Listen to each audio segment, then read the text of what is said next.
to make a generalized statement about the women in the WNBA without having a fact or facts to back you up is making it seem like women are incapable of celebrating other women when other women are helping to push forward something that all women in this league want.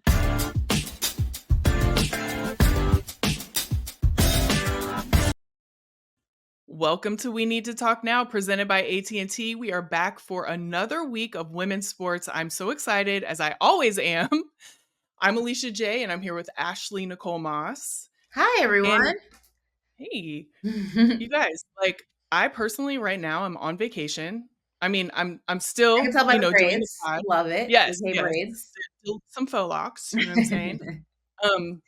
But I'm in the lovely state of Oregon, Oh, back home in Beaverton, Oregon. It is raining, so very, Oregon-esque right now. But I'm really excited because there has been so many things in women's sports happening, as there are every week. I feel like it just keeps exponentially growing, which is what we want. And I'm really, really excited to talk all about it. But first, Ashley, tell them yeah. how they can find us. We have some housekeeping that we have to do as regular schmegular as we do this every show. We just want to remind you guys, first and foremost, we want to thank you all for supporting the show thus far and all of the various topics that we have discussed. We see how you all interact with us on social media, whether it's good, whether it's bad, whether it's somewhere in the middle. We appreciate you engaging in the conversations. And we have to go ahead and give ourselves and the audience a round of applause because Emma just told us that last week was the most watched show. So congratulations, Alicia. Congratulations to all the watchers of We Need to Talk Congratulations to Now. you Thank too. you. Yeah. We appreciate you and we hope to keep it going. So in order to make that happen, obviously below you'll see all of our channels on social, you'll see the show's channels, but also there's a little QR code that will make it very easy for you to find us wherever you happen to get your podcast, whether it's Apple, Spotify. So share that with a friend who shares that with a friend, and so forth, because we have a lot of dope stuff coming up between the rest of the WNBA season. We just got started, women's sports as a whole, all the talk on social media about women's sports, and the Olympics are coming up. So there's a lot to dive into. You don't want to miss it. And we thanks for rocking with us. So Yes, thank you for rocking with us. And we love that you're watching. We love that you're commenting and subscribing. But let's just say you want to just listen to us on audio. There's ways for you to do that too. Make sure that you go to your favorite podcast platform. We're also on Spotify, Apple Podcasts, all those good places. Go and you can hear our lovely voices every week. Well, at least once a week on We Need to Talk Now. But before we start this show, we have to give a shout out to Boston College. They just won their first, or actually, it's their second lacrosse title. They literally just came out. They were down 6-0 in the first quarter, yeah, and they battled back to get that title. So shout out to over Boston Northwestern, College. which was huge. Yeah, Yeah. come on, Boston Listen, College. We Boston's see you. having a nice little stretch. The Celtics are advancing to the finals. Boston College had a comeback win, their second lacrosse title. So listen, Boston's killing it in sports across the board. You name a sport, they're killing the game right now. So shout out to Boston as a whole. Never thought I'd say that as a New Yorker, but here we are. Listen, here we are. Yeah, Ashley, I know that was kind of hard for you It to was. It say, was. but I don't feel good about that. yeah, but we have to give credit to where it's Yeah. due. You know what I'm saying? And we love that Boston College won. And speaking of love, we both love women's sports, and we're here talking about it, but we haven't really told the story of when we fell in love with Yeah. women's sports. And we want you to know why we're here each and every week. So, Ashley, why don't you kick it off and give us the story of when you fell in love with women's sports? So the year was 2007, and a woman, a player, you might have heard of her. She goes by the name of Candace Parker. Won a national title with Tennessee. And I wasn't really big into college basketball at that time, but the men in my family were, and they used to have little bets with each other that they would I bet, this was before gambling, sports betting was a thing. So this was just verbalized in the household type bets. And it was actually the first college game I ever watched on the women's side. You know, I have family members who went to Rutgers, and St. John's was a big deal growing up in New York, Syracuse, obviously. But it was my first time ever watching a women's collegiate game, and it happened to be the national game. And I was just in awe of Candace Parker and everything she was in that game. And she was really my introduction into women's basketball. I followed her career after she got drafted, and I followed her career up until her retirement. But it was her introduction into the women's game, just her dominance in that particular game in '07 that just really took me aback. And I'd always been very interested in sports, you know, being one of the only girls in my family, whether it's a cousin, you know, a god sister, what like it just hardly any of us were kind of outnumbered in my household or in my family in general.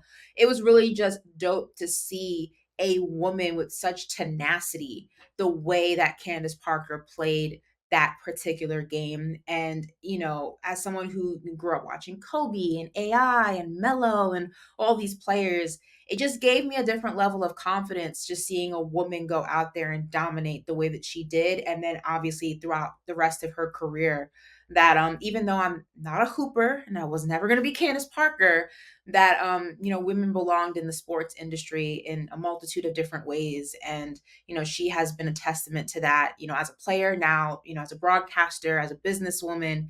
And she just watching her be everything that she was just kind of gave me the inspiration that, like, even if I couldn't go ahead and win a national title, there was a place for me in this industry. So love that. So CP3, the original CP3. I appreciate you. I'm not gonna do the heart thing because it makes Alicia mad that she can't do it. So I mean, I just wanna know why. That's the only thing. I need to know why I can't do it, okay? And I'm gonna investigate that further. But, you know, hearing your story about why you love women's sports and what made you fall in love, and it was a game, right? Turning on a women's basketball game made you fall in love with the sport overall, and it's led you to do what you are doing right now, what we're yeah, doing right now on this pod.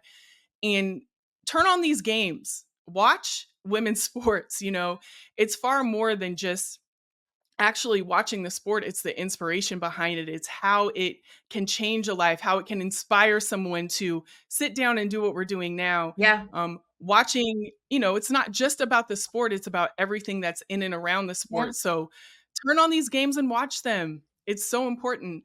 I know for me, I played basketball actually right here in Beaverton, Oregon. I played at Beaverton High School, and you would think that that was when I fell in love with women's sports. And while I did love playing, mhm, and it afforded me things like a college scholarship and getting my master's, because I went on to play at University of the Pacific.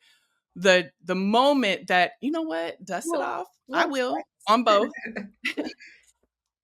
But the exact moment that I fell in love with women's sports was Lisa Leslie. Lisa Mhm, Leslie, when I saw her play, I just was in awe, not only in how she played, you know, she's obviously a legend, yeah, um, in all aspects, but also how she was off the court and how she carried herself and loved her height. And she was always, you know, she was always slayed from head to toe. You know, Lisa didn't play in all areas. And it was the first time that I had seen that representation. I am 6'6", and in school I was bullied for my height and my race. And I really did not like who I was. mhm, I did not like my height. And so Lisa not only made me fall in love with the game of basketball, but she also helped me to fall in love with myself. And I had the I love opportunity to meet her. I worked at the Nike employee store, very Beaverton as well. I worked at the Nike employee store coming up, and she came in and I helped personally shop for her. And I just remember seeing her and just how she embodied everything that I wanted to be and everything that yeah, people told me that I wasn't. It just inspired me in all ways, not only as a basketball player, but like I said, as a person. In full circle, we now work with her at mhm, We Need to Talk. She's one of the amazing hosts on the show.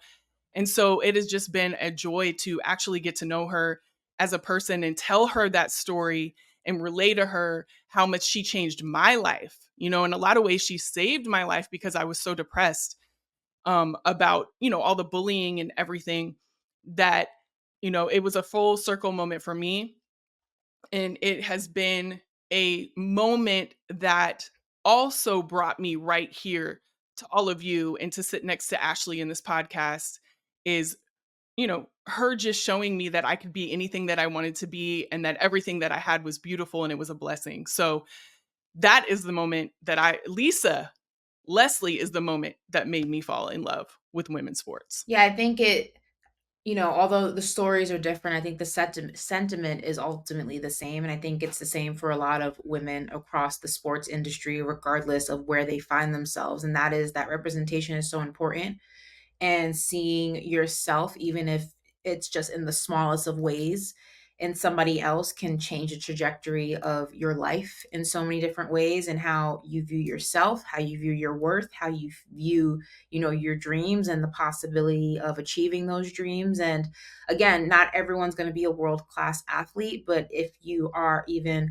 a producer, a camera woman, a journalist, an agent, if you are a marketing guru, wherever you find yourself in this industry, I think it's so important for young women to see all the different ways that you can be involved in sports, and see that, if you're not a fit for this, you can be a fit for somewhere else, and that there's so many ways to utilize your gifts in this industry. And it's, for us, it came through the acknowledgments of some of the greatest athletes, but for me also, like people like Pam Oliver and Robin Roberts, from a standpoint of a journalism standpoint, and Carrie Champion, later on, were instrumental in me knowing that I can do this, that I could be this. And that's no knock to the men. There are so many incredible men in this industry as well. But I think it's, different when you see somebody who you can share something with, some sort of connection, and that connection inspires you. So we want to hear how you've been inspired to fall in love with women's sports, who inspired you to follow women's sports, and who also you're inspiring to follow women's sports and support women's sports. So let us know in the comments so we can maybe share some of these stories on next week's show. And speaking of women's stories and inspiration and following, you know, the new coming of things and women finding inspiration in the new way of doing things, Caitlin Clark is the gift that keeps on giving. And in case, you've just been off the grid on an island somewhere, she's been having a very tumultuous rookie season so far. Not even talking about what's happening on the court. I think that's the most expected part of this all, is what's happening on the court and her getting adjusted. We're talking about everything outside of the game, outside of the arena, I should say. So listen, obviously we know Diana Taurasi was very vocal about Caitlin Clark's transition into the W, and she was proven right. Also, Cheryl Swoops, I have to go ahead and go to bat for her. She had her opinions about Caitlin Clark, also proven right to a degree, right? So these have been Yep. opinions about Caitlin Clark, the player, and her transition into the game, which again have been proven right. But for some reason, men have decided to take it upon themselves to make this a women versus Caitlin Clark thing, but more specifically, a WNBA players versus Caitlin Clark thing. So in case you haven't known, there's been a bunch of comments saying that women are hating on Caitlin Clark. Don't be petty like the men, be better than the men, X, Y, and Z. And there have been a lot of opinions being had and being shared on social media from everybody from male media members to female media members to former players to just fans of the game overall. Everyone has an opinion. So we're going to go ahead and share our opinions right here on We Need to Talk Now. So Alicia, I'm going to start with you, girl. Where do you want to start here? Where do you want to start? Well, let's start with who are these women that people are referring to, because there are no specific names. Right. People are just saying women in general. Mhm. So let's start with that, because there isn't. Even Jonquil Jones, Yes. she actually tweeted this and she said, "Interesting to know who are all the women that are hating on Cece. I'm seeing a lot of coverage about it, but I don't see the hate. I'm also not a big comment reader, so I might have missed it. Right. And I thought that was a fair thing to say. It's like, well, first of all, I don't be reading these comments, so maybe I'm wrong, but where is it? Mhm. And nobody could present that because it is nowhere. There is no hate on Caitlin Clark. As a matter of fact, so many people have given Caitlin Clark praise. They know what she has brought to this league. Mhm. They know what she did for college ball. Mhm. Everybody knows that. But when it comes to competition, Mhm. all players are equal. Mhm.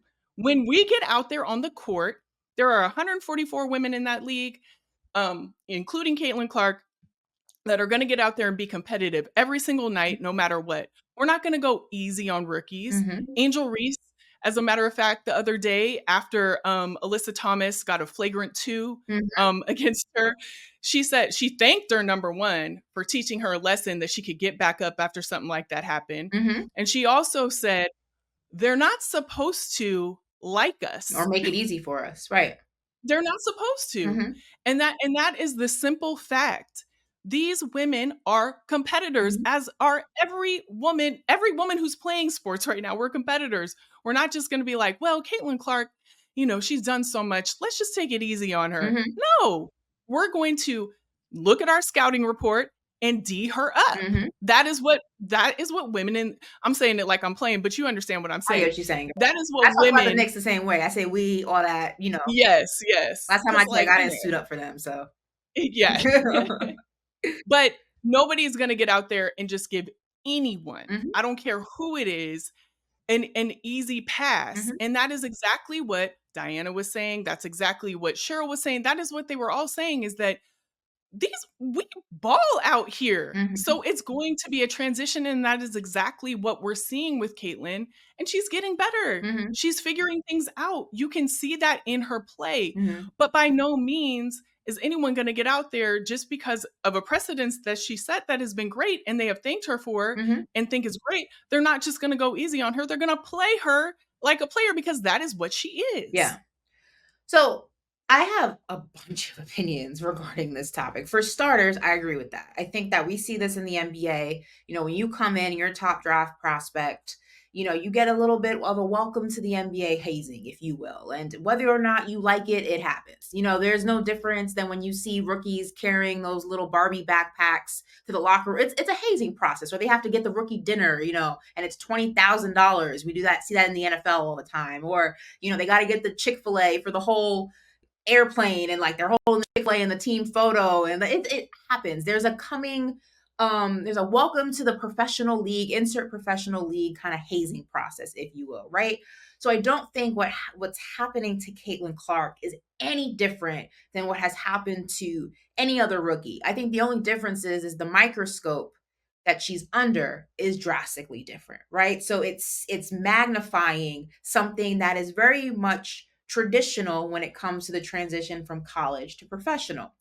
Now, when we talk about stop hating on Caitlin Clark, I don't think it's fair to equate normal criticism and dissection of a player's transition as hate. It's a fair analysis, it's a fair conversation within the realms of the game. I don't think it's hating to say, so immensely grateful for what Caitlin Clark has done for the women's game in such a short amount of time. But let's also not forget that a lot of these things were already in the works. It's just her star power that expedited the process. That's also fair to say. There's facts to back that up.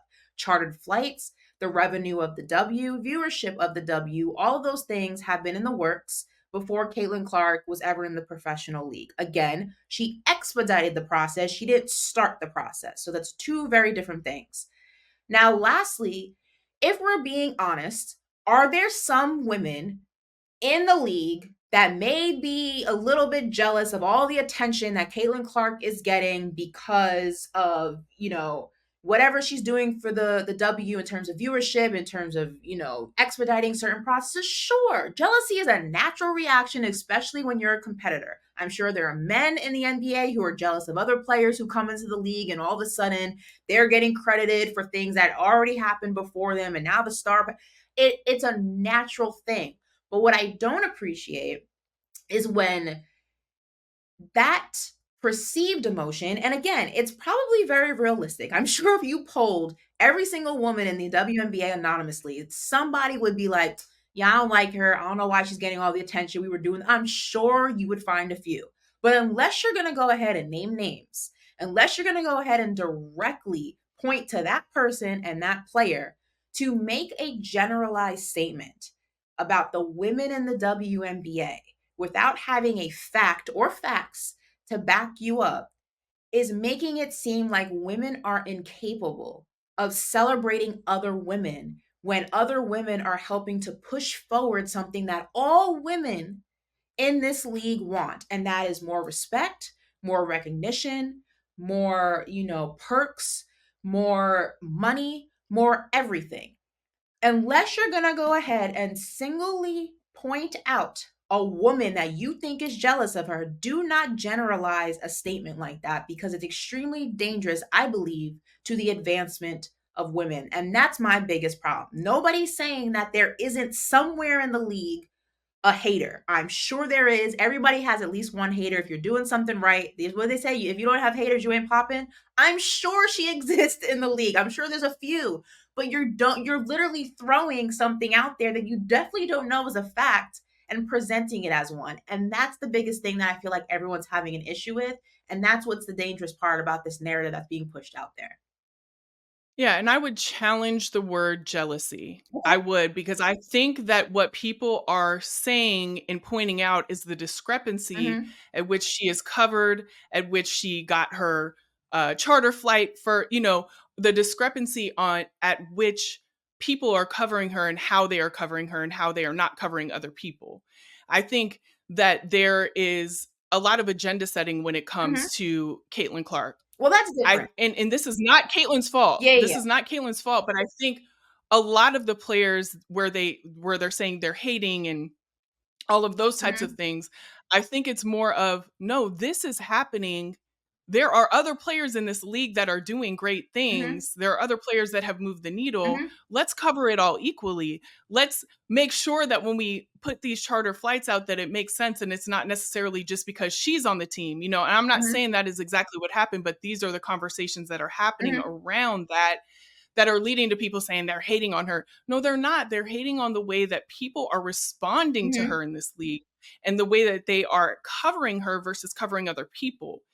Well, And that is something that does need to be I think addressed. well, to agree, yeah, I think that's natural though, right? I think that whenever you have someone that it's no different than when they did it to LeBron when he came into the league, right? I think when you have a certain star power, there is going to be a certain type of reporting done, whether it's factual or not. And I agree with you. I think if you're going to go ahead and give an analysis, it should be factual and looking at the entirety of a picture rather than just the immediate, present time and using that to go ahead and generalize an entire window or timeline, right?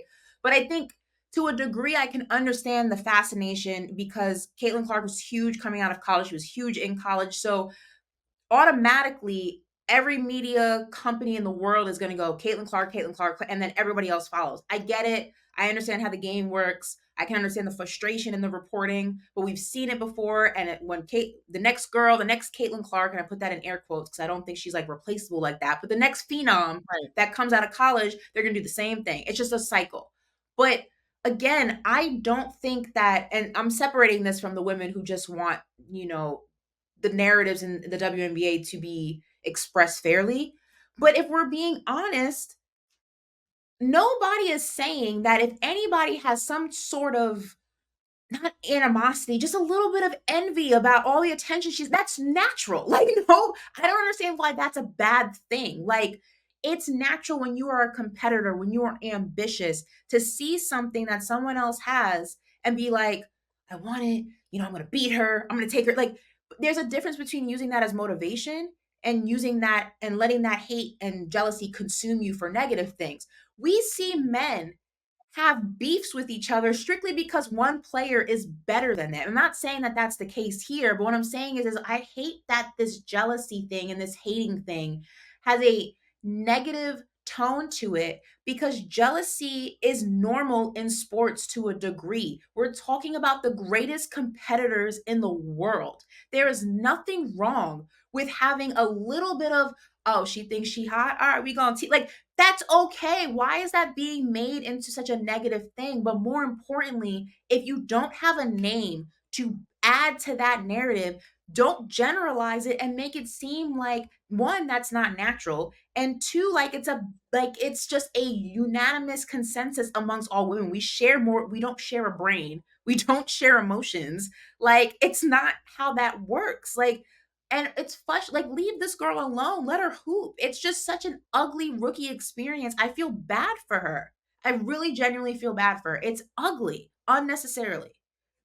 It's definitely ugly, it's definitely unnecessary, Yeah, like, and like you said, just in all, let these women hoop right. and watch how amazing all of them are out there on the court and how competitive they are, and celebrate that, Yes. because we see it night in and night out in the W. So, I mean, this is not the last time, unfortunately, just knowing how the world works, that we're gonna have this conversation, but I hope that people start changing their conversation in from hate into, wow, these women can play, and let's talk about Right. how they play against each other, and how this league is amazing, because it is. Exactly. Period.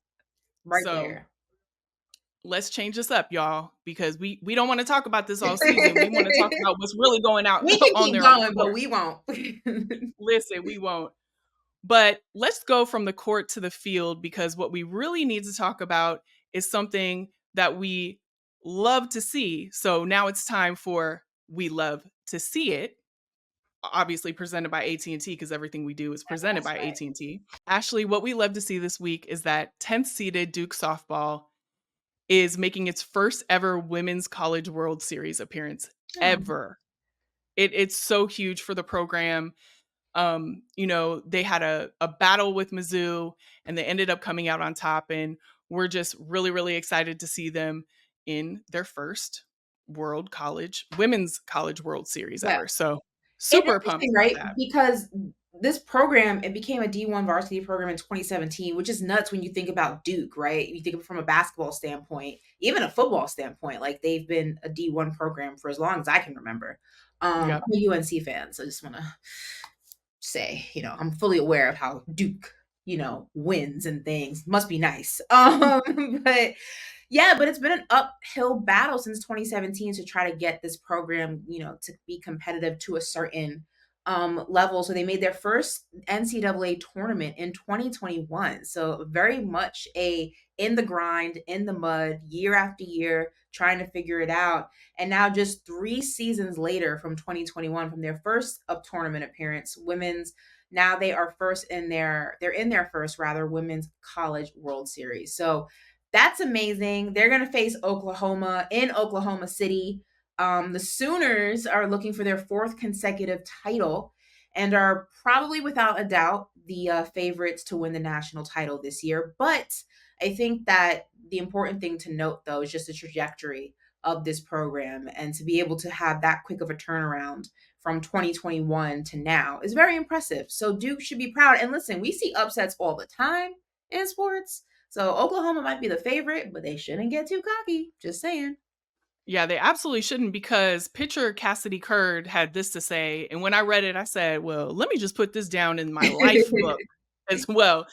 Our mentality is that we're going to compete, whoever we play, no matter where it is, in Durham, in Missouri, in Oklahoma. I don't care. We're Ooh. going to give it our all. I think it's super important to go in with a neutral headspace. The ball doesn't know who a 10 seed or a 1 seed is. Oh, I put the is in. She didn't say is, but the ball doesn't care. The game doesn't care. And it's like, with that mentality, listen, I'll put my money on you. You I'm not going in mad talking at it. about So you ever see that meme? Was it of Denzel, I think? And he's got the headband on, and it's like a little, like, cigarette in his mouth, and you use that for, like, it's like, um what is it? Like, you just use that when you're trying to, like, make it seem like you ain't worried about something, and it's like, I don't care if it's the cowboys, the cowgirls, the cowherds. You say Nixon 6 or like something like that. So that's the kind of energy I got from Cassie. She says she don't care where it is, how it is, who it is, what it is. I ain't even worried about that. Just let us work. So I'm here for it. Love the vibe, love the energy. And speaking of vibe, that's a perfect transition because it's time for the vibe check. All right, so this is where we check in on some of the WNBA rookies doing some super dope things. And they've been doing dope things since the season kicked off. But we're going to go ahead and try to make a list that can go ahead and compile some of the dopest things each and every week. And let's start Brink versus Clark. It was the matchup everybody had circled on their calendar.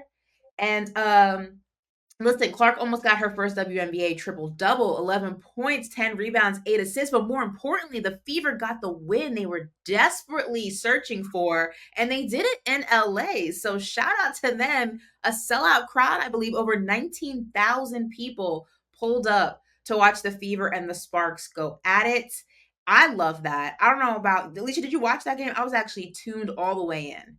I was tuned all the way in. And, you know, with the Fever, they definitely needed that first win. You Yeah. know, it's really hard to, start off the season in the way they did Uh huh. and not have a win and then get one. So that can bode a lot for your confidence. So Mm-hmm. I was, even though I definitely wanted Cameron Brink personally and her team to win, just because I'm really a fan of what they're doing with the program and how they're already evolving in a lot of different ways. Mm-hmm. And let's be clear, it's not just Cameron Brink. I'm not saying she's the head of that, but Of we're course. talking about rookies. We're talking Okay. rookie. So Yeah. I definitely was looking for them to win, but I'm glad that the Fever got that first win under their belt. Yeah, getting that first win and getting that out of the way is so important. We also have to note the Sparks play in the crypto arena, which is also home to the Los Angeles Lakers.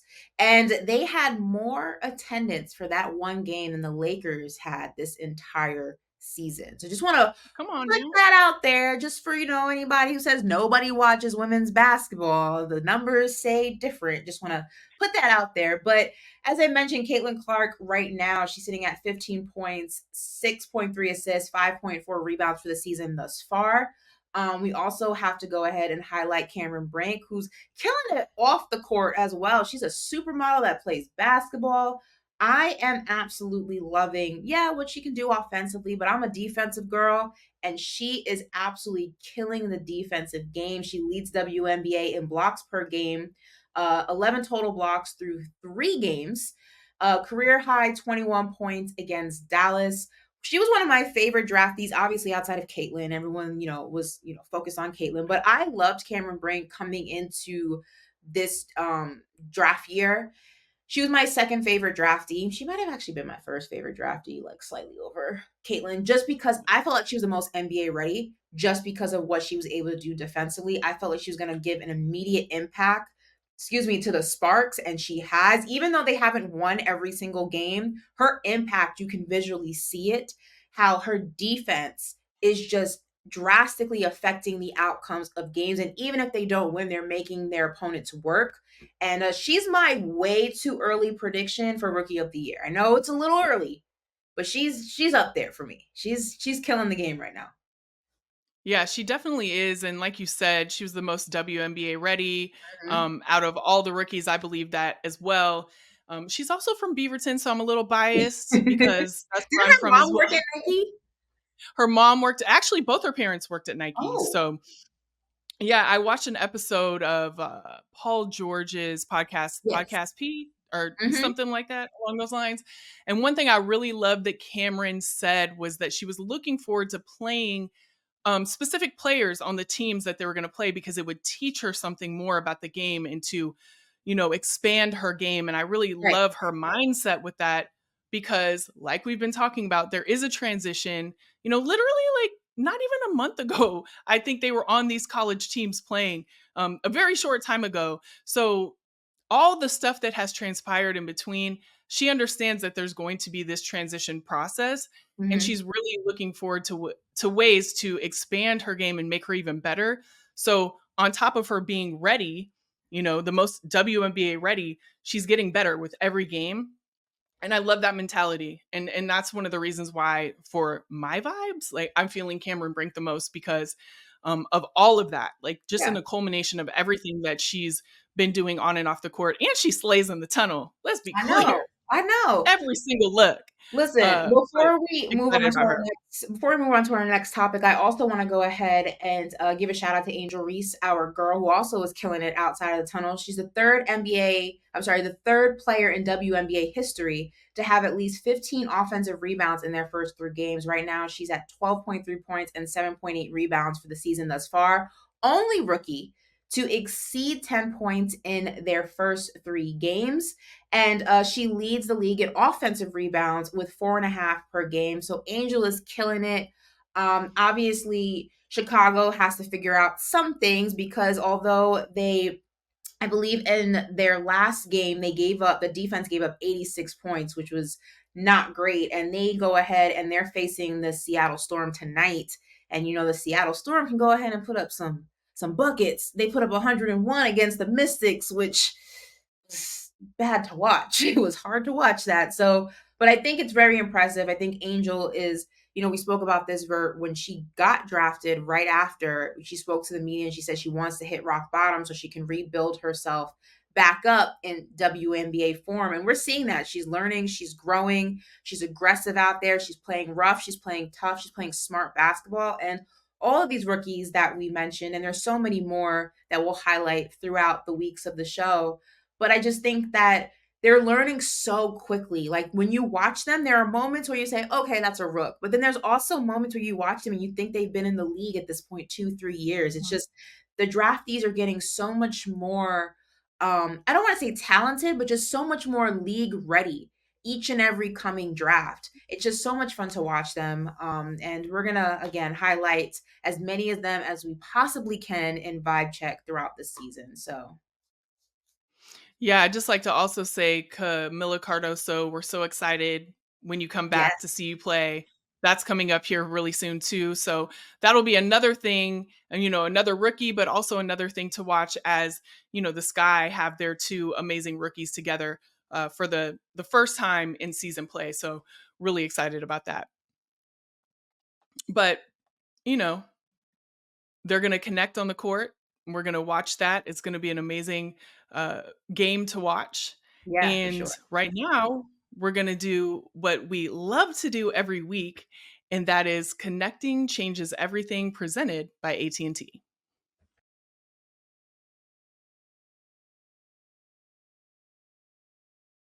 We're back with another connecting changes everything, and this week it's about an amazing NIL deal that they did, a company did with Mhm. South Carolina's guard Raven Johnson, and it is a hair care company called Ooh. Parfait, Black-owned hair care company. One thing that's really, really awesome about what they do is they incorporate AI Oh, into making like a custom yeah, so they incorporate AI into making custom wigs for people.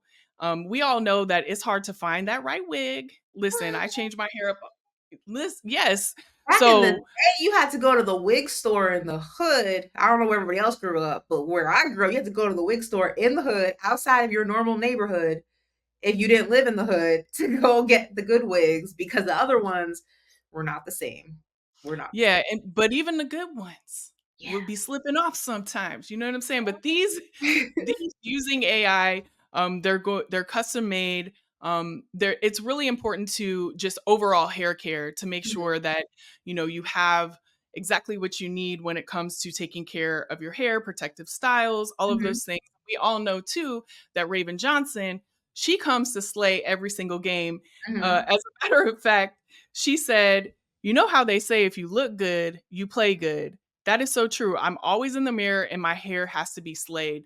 And we're seeing this with a lot of players that, appearances is very important when it comes to the games. They want to make sure that they're looking right in all areas before they get on that court and slay out there on the court. So this was an important partnership in many ways because not only is it representation, not only is it something that she's very passionate about and she really wants to share, but also the CEO was saying that I think she said her sisters like Mhm. Raven all that they could talk about, And she said, we really need to partner with her and invest in women's sports and invest, in women in general. And so that's why this partnership was so important.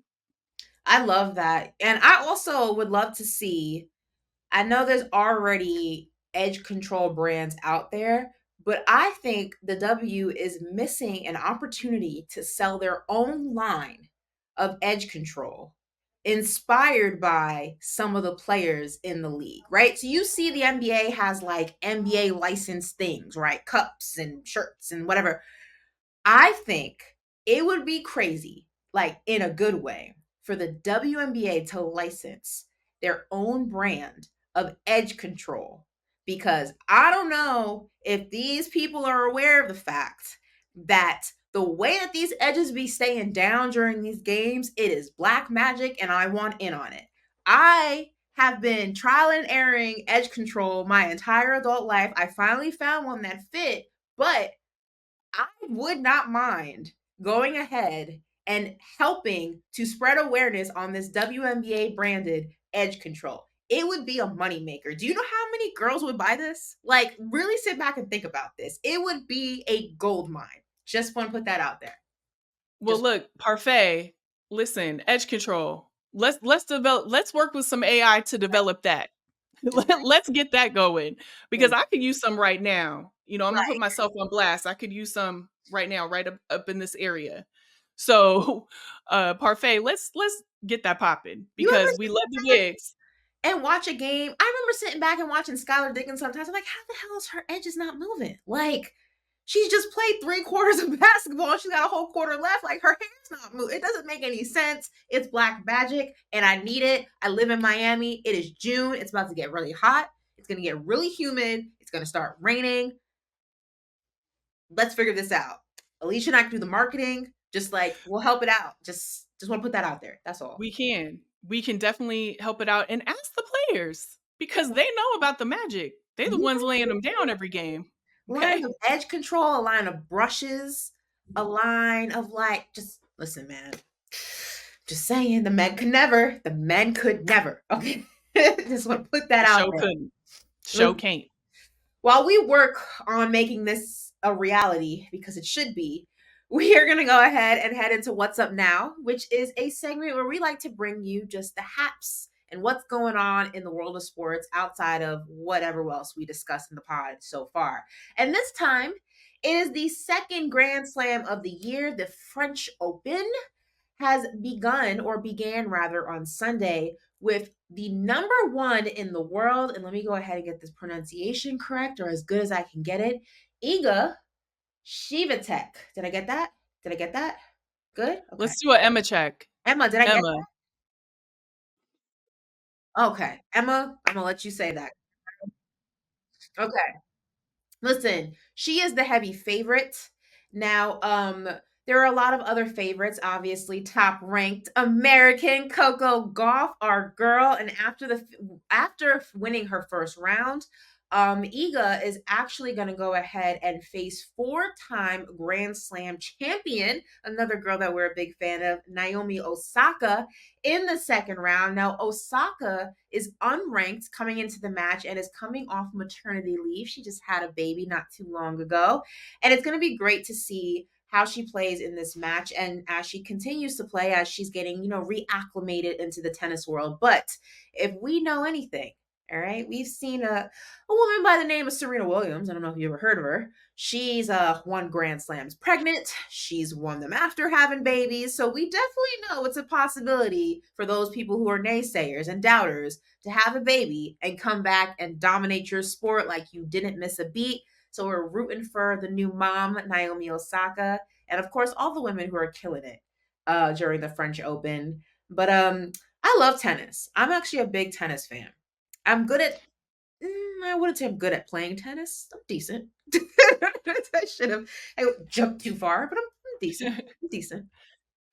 Well, I am not decent at tennis, at all. There's no, but it's obviously a sport that I love. And I think one thing I'm really excited about, look, she's dominating. Mhm. And I love that with every match that she has, she focuses on that match. Yeah. She's a very, very humble player.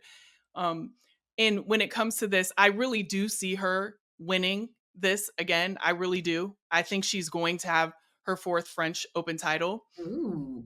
But what I am excited to see her play up against Naomi, because Naomi, she's getting back into things after being on Mhm. maternity leave. And while, she's obviously going to have great matches against her, it'll be a good check to see where Naomi is as well. So I'm excited to see that. Um, and, I'm not saying she's not going to have competition, Mhm. but really just the way she's playing, Queen of the Clay, she's Mhm. only had one clay court loss this year. I really see her getting this French Open title again. So I'm excited. I'm excited to watch. And just like in sports, if someone proves me wrong, even better, because it's going to be more fodder for the sport. But I really see, like, with the way she's going into this, kind of like the humble swagger that she has, which is Mhm. a thing because you can have swag but also be Mhm. humble. I really see her winning this again, but I'm excited to see the matches. People are going to bring her competition, but I really think at the end she will prevail, Yeah. personally. I also think, look, before we close out the show, potential challengers, I already mentioned Coco Gauff. An interesting statistic here is owns the head to head with 10 matches won against Coco. Coco has won just one against her and lost in straight sets in Rome ahead of the Open. So it is definitely going to be interesting. All eyes will be on these potential matchups. Obviously, the return of Naomi Osaka as well. Wishing all the women obviously the best of luck, health. I just think it's dope to continually to see women dominating their sport, having babies, being wives, being anything that they want to be, everything that they want to be, and just not taking any prisoners. This is your life. This is your dreams. This is everything. You're the captain of your own ship, the writer of your own story, if you will. And I love that this era of athletes, more than ever before, are existing in that and living in that and showing all the naysayers, some of them which are men, a lot of them are, that women cannot be put into a box. We can be so many different things. We can be incredible at all those different things. And I just love that. So, with that said, this incredible show, at least this week's episode, is coming to an end or has come to an end. We once again want to thank you all for spending time with us. Again, these are all the socials here at the bottom, mine, Alicia's, the shows, TikTok, X, Twitter, depends on who you ask, what you want to call it, Instagram, all of that good stuff. And once again, we both want to thank you so much for making last week's episode the most watched episode of the season so far. Make sure you guys are tapping into all the incredible WNBA games happening this week. I know we have a potential sweep in the NBA. There's a lot of basketball to still digest while we wait for the finals. So make sure you're turning those TVs on and enjoying the incredible basketball that's being played in the WNBA. And until then, to discuss all of that, this has been We Need to Talk Now, presented by AT&T. We will see you next week. Scan that QR code, guys, right there. Just make And sure. it. Bye. We'll see you next week. Bye.